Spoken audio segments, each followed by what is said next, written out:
원장님도 영양제 네. 같은 거 좀 드시나요? 영양제요? 저도 이젠 나이가 있다 보니까 조금은 챙겨 먹고 있습니다. 아, 어떤 네. 것들 드시나요? 제가 먹는 거 몇 가지 보여드릴까요? 실제로 먹고 있는 건데 이 정도? 엄청 많이 드시는데. 네, 아르기닌도 먹고 있고요. 네.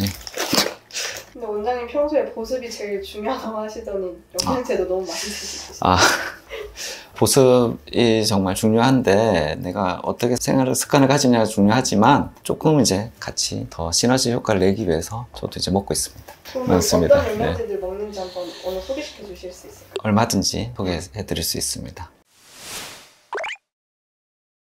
사실은 영양제라는 게 단기간의 효과를 보고 하는 건 아니고 나이가 들어감에 있어서 우리 몸의 기능이 떨어지게 되는데 떨어지는 기능을 조금 보완해 주는 역할을 하기 위해서 먹는다라고 생각하시면 좋을 것 같아요. 원장님들은 실제 어떤 영양제들을 드시고 계세요? 사실은 다 똑같죠. 내 몸의 기능이 떨어지는 걸 느끼니까 내 몸의 기력을 회복할 수 있는 그런 종류의 영양제들을 먹게 되는데요. 이제 뭐 오메가3, 비타민, 루테인도 먹게 되고요. 마그네슘, 아연, 다양한 미네랄들도 먹게 되고요. 심지어 요즘은 콜라겐 같은 그런 것들, 그리고 아르기닌 이런 것들도 다양하게 섭취하고 있습니다. 그러면 먹는 것 중에서 진짜 실제 효과가 너무 좋더라 하는 영양제 3가지만 뽑아주실 수 있을까요? 피부도 나이가 들어가면 기능이 떨어지고 그러한 부분에 있어서 첫 번째는 오메가3를 말씀드리고 싶어요. 오메가3의 경우에는 기본적으로 염증을 개선시켜주는 효과가 굉장히 크기 때문에 피부가 지쳐 있을 때, 힘들어할 때 이런 부분들을 개선시켜주는 데 있어서는 오메가3가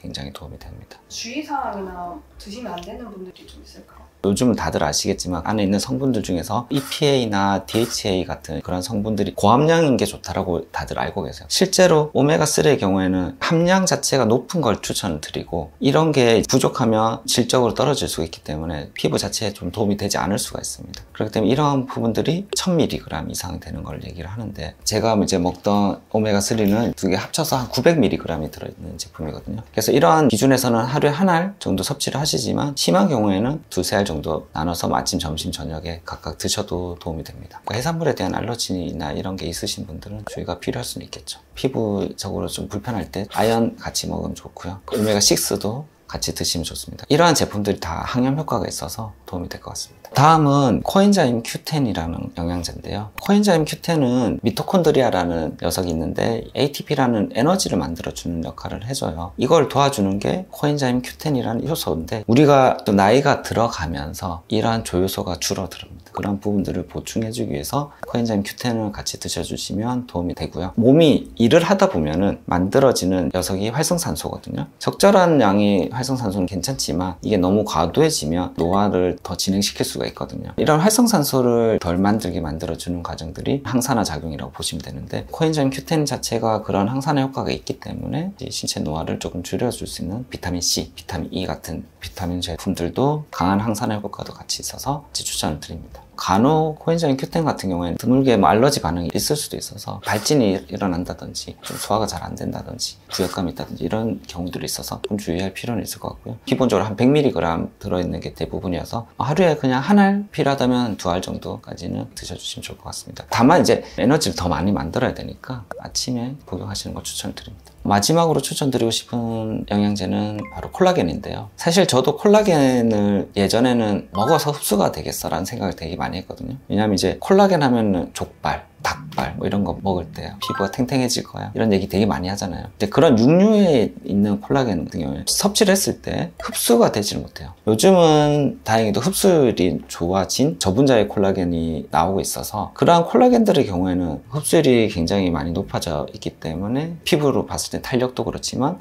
약간 보습의 효과도 같이 있다고 보시면 됩니다. 그래서 건조한 경우에도 꾸준히 먹어주면 도움이 될 것 같습니다. 그래서 많이 먹으면 많이 먹을수록 좋죠. 사실 그렇지는 않아요. 요즘은 2000달톤 이하의 콜라겐이어서 그런 정도의 콜라겐을 드시면 되고 근데 피부에 도움을 주는 것 정도는 2.5g에서 5g 이하 정도라고 생각하시면 됩니다. 피부를 생각한다면 하루에 한 2~3개 정도 아침, 점심, 저녁으로 드시면 될 것 같습니다. 같이 먹으면 좋은 거는 히알루론산, 세라마이드 이런 영양제들이 나오고 있는데요. 피부 건조감이라든지 수부지인 분들 도움을 줄 수가 있을 것 같습니다.